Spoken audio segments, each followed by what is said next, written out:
One of the things that Kamala Harris has said was that there was a bill that could have fixed the border problem, but that Donald Trump did not want it to take place because he wanted to keep this as a political talking point. Totally dishonest. Totally dishonest. What was the bill? Okay, here was the bill.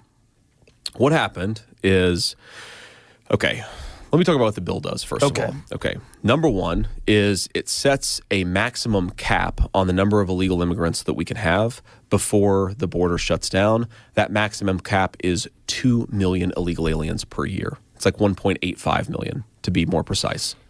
That's number one it did. Number two, it codified what's called catch and release, where a person comes into our country, they're an illegal immigrant, but they say, no, I'm not an illegal immigrant, I'm an asylum seeker. And so their claim for asylum gets adjudicated, but because there's a backlog, because we have so many, their claim isn't going to be adjudicated for 15 years. So rather than having that person wait in Mexico, we give them a work permit, and we give them legal status, and we let them come into the United States of America. That's called catch and release. Donald Trump's policy was you have to wait in Mexico. We're not going to catch you and then release you into the country for 15 years.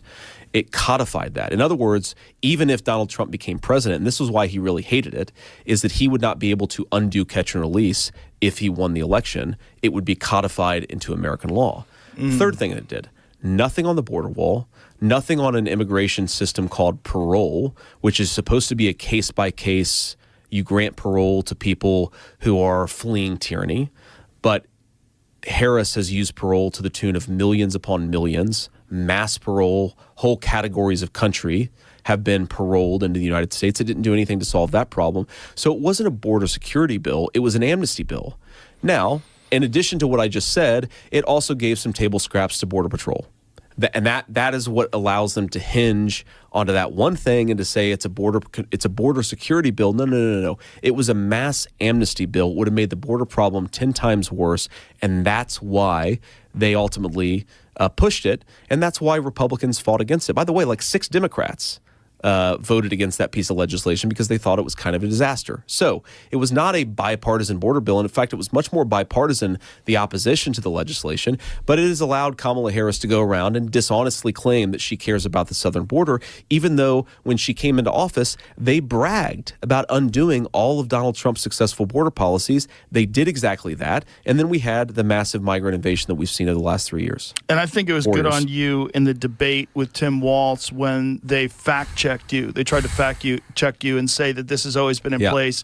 And you stepped up and said, no. This app is new, and this app was specifically used for shipping. Yes. And now they're using it to schedule people to illegally come into the country. Here's the question. Sure. Why? Why is this happening? What do you think? I mean, obviously speculation a little bit, but what do you think the motivation of allowing this to take place and the disproportionate number of people that have moved to swing states, which is also like a little suspicious? So depends on how many tinfoil hats do you have in this room? I got a lot, dude. I got a wardrobe. We can get real serious about this real quick, or pretty crazy very quickly. Look, I think what is obvious is, and I've seen this in the halls of Congress, I've seen it very explicitly. You talk about lobbying, and we obviously talked about in the context of other industries. There is a massive corporate lobby for cheap labor in the United States of America. And that is, I think, the main thing that's going on. Think about this. If you've got millions of illegal aliens, okay, let me tell you a story. In 2017, 2018, when I was in the private sector, I was at a business conference dinner, and I was seated next to the CEO of one of the largest hotel chains in America. This is, I think, probably 2018. And the guy is going on and on about how much he hates Donald Trump. And I'm like, oh, that's interesting. Like, why do you hate Donald Trump so much? Because again, I was sort of a Trump skeptic in 2015, and at this point, I was kind of starting to really get on the Trump train. And he said, well, the reason I hate Donald Trump, he says, is because Donald Trump's border policies have cut down the number of illegal immigrants. And because I can't pay illegal immigrants under the table anymore, I have to pay American workers, and they want much higher wages. And I was like, this guy just admitted it. I was like, holy shit, this guy just admitted it. Now, a crime. That is like straight up monopoly man evil shit that this guy admitted to. And I was like, my wife, who's very apolitical, she was actually at the dinner with me, and she's like, come again?